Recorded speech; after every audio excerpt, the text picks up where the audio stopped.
bonjour. Moi aussi, ça me fait plaisir d'être là aujourd'hui pour vous parler des personnes LGBTQ en situation d'itinérance. Donc, je m'appelle Julie Dufort, je suis étudiante en sexologie, au doctorat en sexologie à l'UQAM. Je suis sous la supervision de Martin Blais. Et c'est ça, je m'intéresse plus particulièrement aux trajectoires d'itinérance chez les jeunes LGBTQ. Donc, je vais d'abord définir ce qu'on entend par l'itinérance. On va regarder là, les prévalences parmi les communautés LGBTQ, les facteurs associés aux trajectoires de l'itinérance. Et je vais aussi vous présenter deux études qu'on a menées et qui rentrent dans le cadre de ma thèse. Je vais vous aviser, par exemple, tout de suite, je ne veux pas créer de fausses attentes. Là. Je n'ai pas travaillé avec les données SAVI, comme je m'intéresse plus aux jeunes. J'ai travaillé avec d'autres bases de données, la base de données PAGE et Brave. Et donc voilà, on va terminer avec des recommandations. Donc c'est ça, deux études, une qui est sur le rôle du stress des minorités et une deuxième qui pose un regard intersectionnel sur les trajectoires d'itinérance. Oups, vous n'avez rien vu? Donc, juste avant qu'on regarde la définition de l'itinérance, j'aimerais ça juste qu'on prenne le temps de voir c'est quoi les images qui nous viennent en tête quand on pense à des personnes en situation d'itinérance. Donc, il y a de fortes chances que ce soit des personnes dans la rue, soit assises par terre, en train de mendier ou couchées sur un banc public. C'est ce qu'on voit quand on se promène dans la rue. C'est aussi les images que les médias nous renvoient. Donc, c'est les représentations sociales dominantes sur l'itinérance. Mais dans le fond, c'est une des différentes formes que peut prendre l'itinérance. Donc voici, je vous présente la définition canadienne de l'itinérance qui définit l'itinérance selon 4 formes. Donc la première des formes, c'est ce qu'on a vu, les personnes qui vivent vraiment dans la rue, qui peuvent vivre dans une voiture, dans une propriété abandonnée, sans eau, sans électricité. La deuxième forme sont les personnes hébergées dans les refuges d'urgence. La troisième forme, les personnes dont l'hébergement est temporaire, par exemple les personnes qui habitent temporairement chez des amis, de la parenté élargie, des connaissances, puis qui se promènent d'un endroit à l'autre. En anglais, il y a un terme, ils appellent ça le couchsurfing. Puis aussi, la quatrième forme sont plus les personnes à risque d'itinérance, donc c'est des personnes qui ont un logement, mais qui se trouvent en grande précarité, soit au niveau économique ou au niveau de la sécurité du logement. Donc, par exemple, un logement délabré que le propriétaire ne répare pas ou qui est infesté de moisissures ou de vermine. Ça peut être des logements non adaptés, par exemple, une personne vieillissante qui habite seule, puis qui devient à mobilité réduite, puis que tout à coup, est plus capable de monter et descendre des escaliers pour sortir de son appartement si elle n'a pas l'aide de quelqu'un. Ça peut être aussi les logements surpeuplés, comme on voit souvent là, dans les communautés inuites, parce qu'il manque de logements, donc les logements sont surpeuplés. Donc voilà, on voit que la situation d'itinérance peut prendre plusieurs formes pour différentes personnes.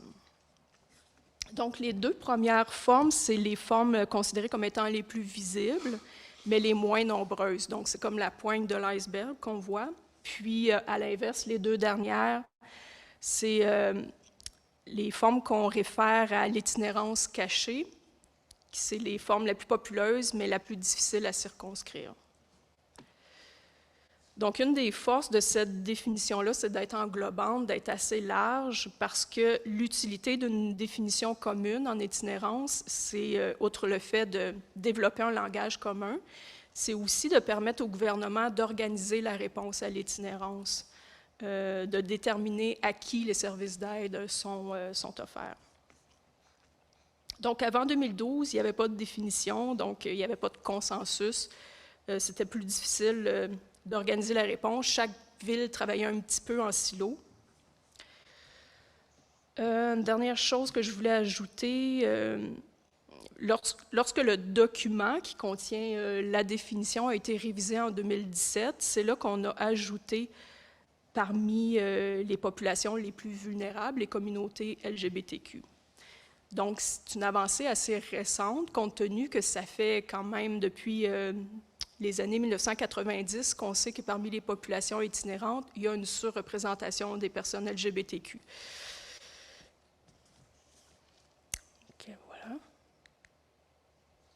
Je vous présente aussi 2 compléments qui ont paru en 2016-2017 pour reconnaître des expériences uniques des populations autochtones et des jeunes. Donc, ça vient nous informer sur les enjeux distincts auxquels chacune de ces populations font face et qui font en sorte que l'intervention doit être adaptée pour répondre adéquatement à leurs besoins uniques. Donc, par exemple, du côté des jeunes, même s'il y a des enjeux communs avec les adultes en situation d'itinérance, ce qui les distingue, c'est le fait d'être en relation de dépendance avec leurs parents ou une figure parentale. Il y a aussi le niveau développemental qui n'est pas le même, donc au niveau physique, cognitif, social, émotionnel. Les jeunes n'ont peut-être pas acquis encore les compétences personnelles pour vivre de manière autonome. Les jeunes ont aussi un rapport différent à l'autorité, ce qui fait en sorte qu'elles ont plus tendance à éviter les services. Puis du côté des communautés autochtones, qui comprend les Premières Nations, les Métis, les Inuits, une des grandes particularités, c'est que l'itinérance ne se définit pas par un manque de logement, mais par un manque de connexion sociale. L'itinérance des communautés autochtones aussi peut s'expliquer par le racisme, mais elle s'explique encore mieux par le colonialisme. Le colonialisme qui les a déplacés, dépossédés de leur système de gouvernance, de leur territoire, de leur histoire, de leur vision du monde, de leur langue. Donc, il faut prendre en compte l'effet de ces traumatismes intergénérationnels ou bref, de génocide culturel. Et dans les 2 documents, on mentionne que parmi soit les jeunes, soit celui des populations autochtones, que les personnes LGBTQ2S sont surreprésentées et que ces populations sont davantage vulnérabilisées. Mais on ne développe pas davantage là-dessus, fait que moi, je crois qu'il y aurait matière à créer un document supplémentaire pour discuter des enjeux uniques auxquels les personnes LGBTQ sont confrontées. On parle aussi de l'itinérance en termes de durée. Donc, on va connoter d'itinérance situationnelle pour les personnes qui vivent un premier épisode de courte durée, mais qui habituellement vivent dans un logement stable. De cyclique pour décrire la situation des personnes qui alternent entre des épisodes de stabilité et d'instabilité résidentielle. Et d'itinérance chronique pour les personnes qui n'ont pas connu de stabilité résidentielle depuis une longue période. Donc, ici, je vous présente les résultats du 2e dénombrement ponctuel qui a eu lieu en 2018. Mais avant de regarder plus en détail les chiffres, je voulais juste vous dire 2 mots à propos des dénombrements ponctuels. Ça, c'est une autre initiative là, de coordination à l'échelle nationale. C'est un exercice où toutes les provinces du Canada se coordonnent pour faire le dénombrement ponctuel en même temps, en utilisant la même méthodologie. Donc, les mêmes stratégies de recrutement, le même formulaire d'enquête qui, soit dit en passant, contient des questions sur l'orientation sexuelle et l'identité de genre. Bon, ça pourrait contenir plus de questions sur la diversité sexuelle, comme par exemple le statut intersexe, parce qu'on se doute bien que les personnes intersexes sont aussi surreprésentées parmi les populations itinérantes. Mais bon, peut-être que ça viendra un jour. Donc, voilà, d'utiliser une méthodologie comparable d'une fois à l'autre, bien, ça permet d'avoir un tableau fiable pour évaluer comment le phénomène de l'itinérance progresse et comment aussi les interventions qu'on met en place, à quel point elles sont efficaces pour réduire l'itinérance. Donc, on s'entend que l'exercice demeure imparfait, ça ne saisit pas toute l'ampleur de l'itinérance, mais ça nous permet du moins d'être mieux outillés pour voir les tendances qui se dessinent et travailler à réduire l'itinérance. Avant ça, tout le monde travaillait en silo à des moments différents, avec des méthodologies différentes, alors c'était difficile d'avoir un portrait éclairant. Donc ça, c'est le deuxième dénombrement. Le premier a eu lieu en 2015, mais je ne vous en parlerai pas parce que ça ne fera pas l'histoire. Il y a eu beaucoup de grandes villes qui n'ont pas participé. Il y avait plusieurs résistances parce que tout le monde était habitué de faire ça, chacun à sa manière, avec des méthodes différentes. Et puis, je crois que ça avait été annoncé un petit peu à la dernière minute aussi. Fait qu'il y a plusieurs grandes villes comme Vancouver, Toronto, même Montréal, on n'a pas participé à celui de 2015. Mais par contre, au 2018, là, les grandes villes ont plus embarqué parce que là, je crois qu'ils ont eu plus de temps de se préparer. Et puis, voilà, je vous présente les chiffres. Donc, on voit qu'il y a quand même un effet là, de génération. Là. Donc, juste un petit instant. Donc, c'est ça, on voit qu'il y a quand même un effet de génération. Il y a une surreprésentation, surtout parmi les jeunes, avec au moins 21% de jeunes LGBTQ. Et je dis au moins parce qu'on n'oublie pas que les données sous-estiment la réalité. Alors, les proportions sont dans les faits plus élevées que qu'est-ce qu'on voit. Ça, c'est les chiffres pour le dénombrement juste pour la province du Québec.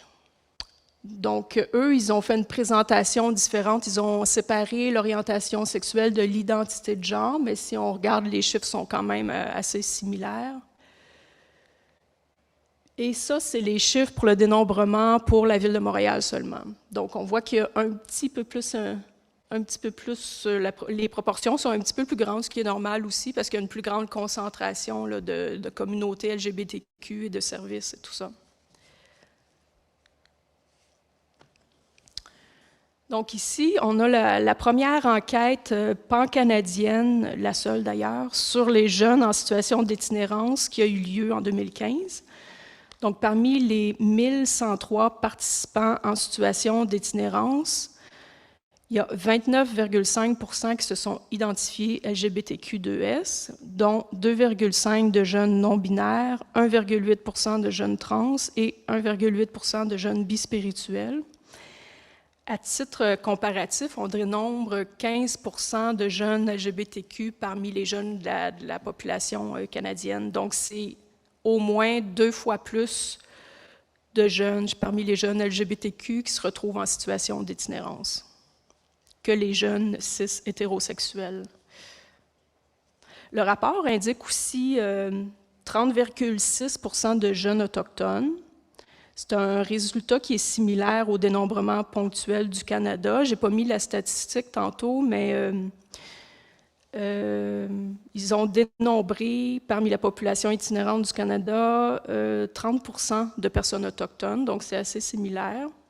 Puis dans le rapport du dénombrement du Québec, je ne vous ai pas mis la statistique non plus, mais on a dénombré 15%, donc 2 fois moins de personnes autochtones en situation d'itinérance. Et ça veut pas dire qu'on les traite mieux au Québec, ça veut juste dire que la population autochtone au Québec est beaucoup moins grande que dans les autres provinces du Canada. Puis le rapport indique aussi une proportion de 17,4% de jeunes racialisés non autochtones. Donc ici, j'espère que vous prenez le temps d'apprécier la diapo parce que j'ai travaillé fort dessus. Je voulais un modèle qui mette l'accent tout de suite sur les facteurs structurels parce que c'est le cœur de la problématique de l'itinérance. Si on ne travaille pas là-dessus pour réduire durablement l'itinérance, on va comme juste colmater les brèches là, à perpétuité. Et je voulais aussi un modèle qui distingue là, les facteurs que la littérature anglaise appelle « push and pull » et que j'ai traduit par « répulsion » ou « attraction ». En fait, c'est l'idée que les facteurs de répulsion, qu'il y a des facteurs qui vont pousser les personnes vers les trajectoires d'itinérance, puis tu as d'autres facteurs qui dont les personnes vont se sentir attirées d'aller vers ces trajectoires-là. Puis j'ai mis en rouge les facteurs qui étaient directement en lien avec l'orientation sexuelle, l'identité de genre, l'expression de genre.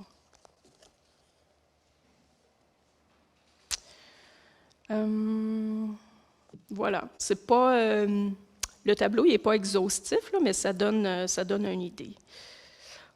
Les trajectoires aussi sont très complexes. C'est jamais un seul facteur qui va pousser, bien, ça peut, mais c'est très rare que ça va être un seul facteur qui va pousser une personne en situation d'itinérance. C'est toujours une intrication de facteurs qui va finir par pousser la personne en itinérance. Et puis, ce n'est pas des trajectoires linéaires non plus, c'est plus des trajectoires en dents de scie.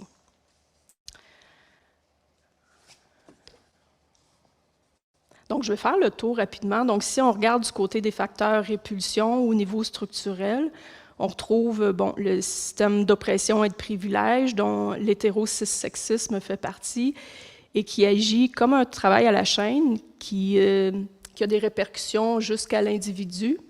Donc, l'individu peut intérioriser l'hétéro-cissexisme puis développer une image négative là, de lui-même.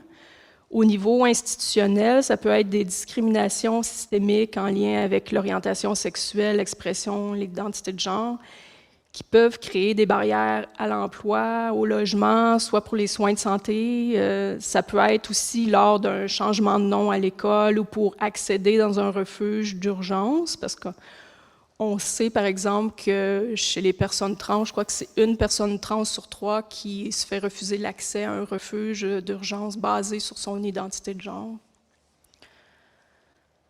Et au niveau relationnel, c'est toutes les violences psychologiques, physiques, sexuelles dont les personnes LGBTQ font face de manière démesurée comparativement aux personnes cis-hétéros.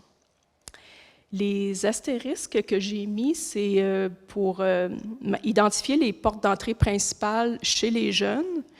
Donc, il y a la fin de prise en charge des services de la DPJ à 18 ans, qui souvent, à ce moment-là, le jeune va basculer en itinérance. Il y a aussi la mise à la porte par le parent, qui survient souvent lors du coming out pour les jeunes, ou des fois, il n'y a pas de mise à la porte, mais ça va créer des tensions.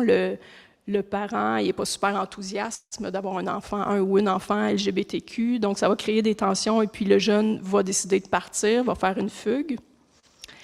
Et il y a des fois aussi que les jeunes vont fuguer avant même de se divulguer parce qu'ils craignent la réaction négative de leurs parents. Et si on regarde du côté des facteurs attractifs, au niveau structurel, il y a évidemment la recherche d'un milieu plus inclusif. Puis, il y a un phénomène qu'on voit avec les personnes qui viennent des régions éloignées, c'est de vouloir se rapprocher des communautés. Donc, arrivent dans les grandes villes puis, pour se rapprocher, c'est ça, des communautés, pour avoir des services et du soutien, pour avoir accès à des modèles positifs. Puis aussi, ça peut être plus facile aussi pour certaines personnes de se divulguer après avoir coupé les ponts avec leur milieu habituel. Donc, ça peut libérer, ça peut faciliter l'exploration de la sexualité et du genre. Mais ça peut être difficile de repartir à zéro dans un nouvel environnement. Donc, à ce moment-là aussi, peut survenir des épisodes d'itinérance.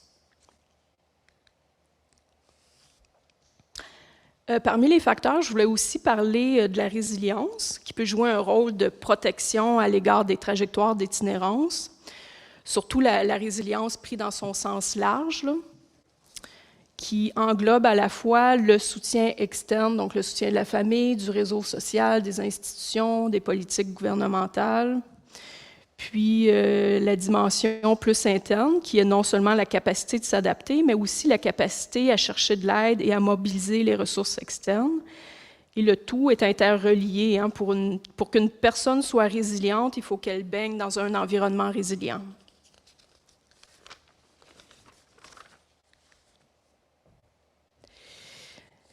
Et je vous présente une première étude qui s'intitule « La polyvictimisation et la détresse psychologique comme médiateur de la fugue chez les jeunes de minorités sexuelles ».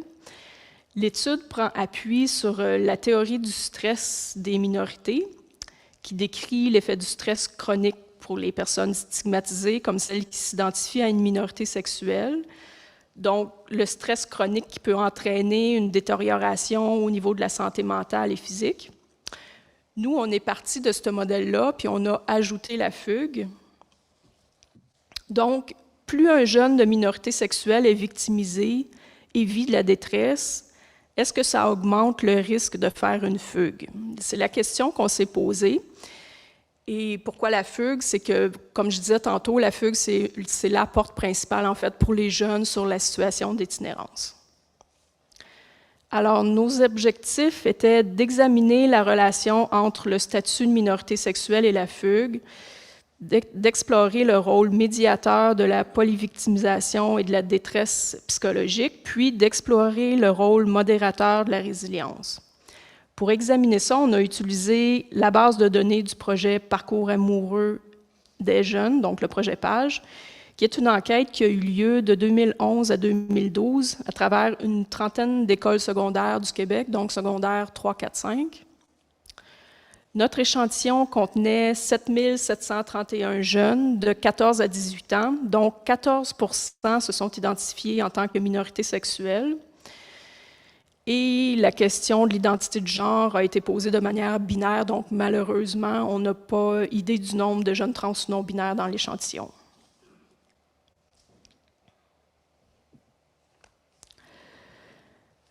Voici notre modèle d'analyse avec les résultats.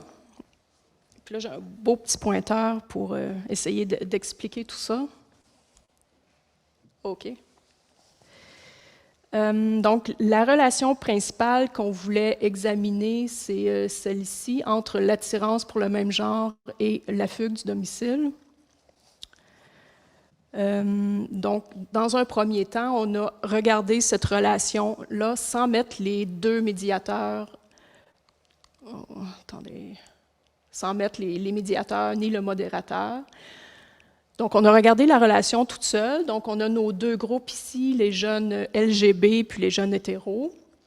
Puis, le résultat que ça a donné, c'est que oui, les jeunes LGB font plus de fugues que les jeunes hétéros. Mais quand on rentre dans le modèle, les deux médiateurs et le modérateur, là, cette relation-là arrête d'être significative. Donc, c'est pour ça qu'elle est en pointillé.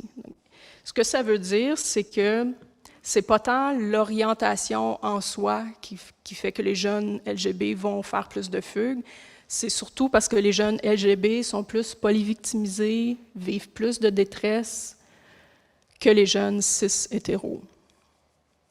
Ensuite de ça, on a regardé avec le modérateur de la résilience.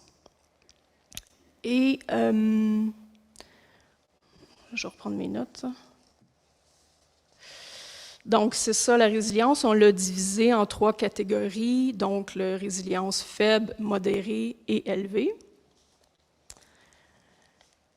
Et le résultat qu'on a eu, c'est qu'il y a seulement au niveau de la résilience modérée et faible qu'il y a une différence significative. Ce que ça veut dire, c'est que les jeunes qui ont une forte résilience, même si les jeunes LGB vivent plus de polyvictimisation, il n'y a pas de différence avec les jeunes hétéros. Ils ne vivent pas plus de détresse, puis ils ne font pas plus de fugues. Donc, c'est seulement les jeunes avec une résilience modérée et faible que là, il y a une différence. C'est-à-dire que les jeunes LGB vivent plus de détresse et font plus de fugues. Donc, ça dit que la résilience apparaît donc comme un facteur de protection pour réduire les fugues chez les jeunes. C'est pas le bon. C'est compliqué, hein? Voilà. Puis la deuxième étude, l'instabilité résidentielle chez les jeunes LGBTQ, une exploration intersectionnelle quantitative. Donc, l'étude est toujours en cours. Alors, ce que je vous présente, là, c'est... Oh, j'ai reculé. Oh. Je recule. OK. Voilà. Merci. Alors, ce que je disais, c'est ça, c'est que l'étude est toujours en cours. Donc, ce que je vous présente aujourd'hui, c'est les données préliminaires. Donc ici, on a voulu examiner les différences dans les expériences d'instabilité résidentielle parmi les jeunes LGBTQ, parce que plus souvent qu'autrement, les études en itinérance vont combiner, quand il y a des jeunes LGBTQ, évidemment, ils vont les combiner ensemble, donc ça invisibilise l'hétérogénéité qu'il pourrait y avoir à l'intérieur du groupe. On s'est appuyé sur la théorie de l'intersectionnalité qui tient compte de la façon dont le système d'oppression et de privilège interagit pour avantager ou désavantager certaines personnes. Notre objectif était d'examiner le croisement de l'identité de genre ou de l'orientation sexuelle avec le groupe racial sur l'instabilité résidentielle. Donc, notre première hypothèse qu'on voulait tester était que le cumul des oppressions contribue à augmenter le risque de vivre de l'instabilité résidentielle. Et la deuxième hypothèse, que les interactions multiplicatives et additives entre l'identité de genre ou l'orientation sexuelle et le groupe racial augmentent le risque d'instabilité résidentielle au-delà de leurs effets principaux. On a utilisé la base de données du projet BRAVE, qui est bien-être et résilience devant l'adversité. Notre échantillon contenait 2266 jeunes Canadiens et Canadiennes LGBTQ de 15 à 29 ans. Et on a analysé 2 modèles de régression logistique. Un premier croisement entre l'orientation sexuelle et les groupes raciaux, et un deuxième entre l'identité de genre et le groupe racial. Donc, idéalement, on aurait aimé croiser ces 3 axes-là ensemble, mais le défi quand on fait des analyses intersectionnelles en quantitatif, c'est toujours qu'il y ait assez de participants dans chaque catégorie, puis là, c'est le problème qu'on a eu, ça ne fonctionnait pas. Donc, c'est un choix méthodologique qu'on a fait de finalement faire 2 modèles comme ça.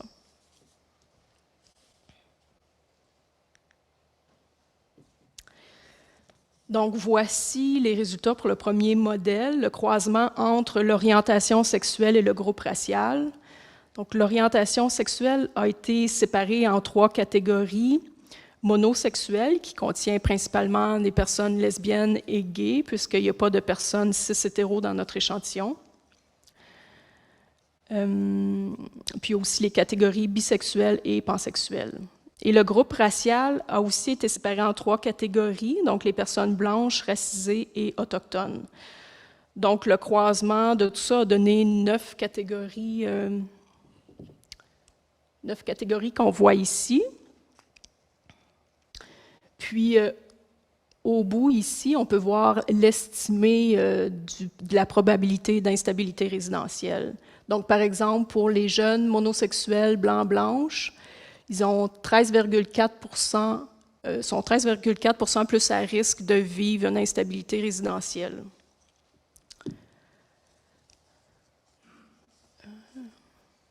Ce qu'on remarque, en fait, c'est que ce sont les jeunes, si on regarde dans le haut ici, ce sont les jeunes monosexuels, bisexuels, blancs, blanches, racisés, qui sont le moins affectés par l'instabilité résidentielle, tandis que les jeunes pansexuels, les jeunes autochtones, peu importe leur croisement, sont plus à risque d'en vivre.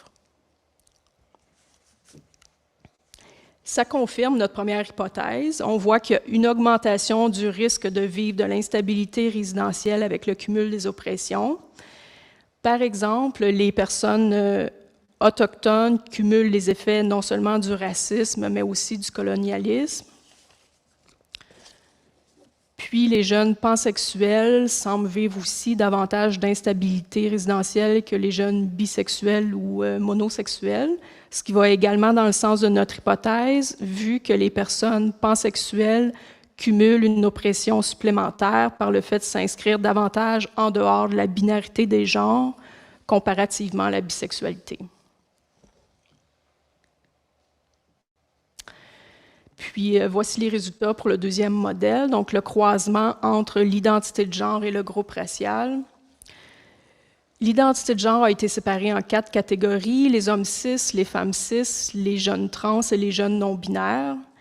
Les groupes raciaux sont les mêmes que pour le premier modèle, donc le croisement a donné les 12 catégories que l'on voit. Donc ici aussi, on constate que les personnes autochtones, peu importe leur identité de genre, vivent plus d'instabilité résidentielle que les personnes blanches et racisées. Puis au niveau de l'identité de genre, on remarque que les jeunes trans sont plus affectés que les jeunes non-binaires. Ici, on se serait attendu au contraire parce que les jeunes non-binaires s'inscrivent davantage en dehors de la binarité des genres que les personnes trans, qui s'identifient soit en tant que femme ou en tant qu'homme. Alors, ça va à l'encontre de notre hypothèse, mais je mets un bémol ici parce que je sais qu'au-delà de l'identité de genre, il y a aussi l'expression du genre qui peut entrer en ligne de compte, mais cette dimension-là n'a pas été prise dans notre analyse, donc ça peut être une piste d'explication. Sinon, dans la littérature, ce qu'on dit sur les études en itinérance qui ont séparé les différents groupes, il n'y en a pas beaucoup, mais dans celles que j'ai trouvées, il y en a 2 en fait. Donc, la première arrive à un résultat contraire, c'est-à-dire que ce sont les jeunes non-binaires qui vivent plus d'instabilité résidentielle que les jeunes trans. Puis la deuxième étude ne voyait pas de différence entre les 2 groupes. Donc voilà, je suis toujours à la recherche de pistes d'explication. Si jamais vous avez des idées par rapport à ça, vous m'en ferez part. Je suis très intéressée à vous entendre. Et je reviens à mon magnifique modèle de pyramide. Et on remarque que les recommandations s'adressent seulement au niveau structurel et institutionnel. C'est que la responsabilité de réduire et de mettre fin à l'itinérance repose sur le gouvernement et ses institutions. C'est jamais de la faute d'un individu de se retrouver dans cette situation-là. C'est jamais à cause qu'il a mal agi qu'il va se retrouver en itinérance. Donc, personne ne mérite d'être en situation d'itinérance pour aucune raison. C'est plutôt un signe de défaillance au niveau de la gouvernance qui n'arrive pas ou ne veut pas instaurer des filets de protection adéquats. Alors, au niveau structurel, on va avoir des... En fait, je lirai pas tout parce que je vois pas très bien d'ici. Je vous laisse lire. Mais en gros... bien sûr, on va avoir des objectifs réels concernant les personnes LGBTQ dans les politiques sur l'itinérance, parce que souvent, dans les politiques ou les programmes d'aide en itinérance, les personnes LGBTQ ne sont pas mentionnées parmi les populations plus vulnérables. Puis les rares fois qu'on le fait, il n'y a pas d'action concrète d'annoncer qui les concerne. Donc, on a aussi, bien entendu, faire des campagnes de sensibilisation sur la diversité sexuelle et de genre, favoriser les programmes de logement, dont la création d'un refuge LGBTQ, comme il en existe, là, par exemple, comme à Toronto ou à Saskatoon. Ça serait pertinent qu'il y en ait un aussi à Montréal. S'assurer de la participation aussi des jeunes LGBTQ dans les programmes d'aide pour s'assurer que leurs besoins uniques soient bien répondus. Bien sûr, investir davantage dans les ressources communautaires LGBTQ, il n'y en a jamais assez. Au niveau institutionnel, c'est d'encourager les politiques institutionnelles anti-oppressives, d'offrir un meilleur soutien lors des transitions de fin d'institutionnalisation, mobiliser la DPJ, parce qu'il y a une surreprésentation de jeunes LGBTQ dans les services de la DPJ, offrir bien sûr des formations aux membres du personnel d'intervention et miser sur le renforcement des ressources de résilience. Puis je termine là en vous présentant 2 outils, un du CREMIS puis un de la Coalition des groupes jeunesse LGBTQ qui ont été conçus pour aider à mieux comprendre et mieux soutenir les personnes LGBTQ en situation d'itinérance.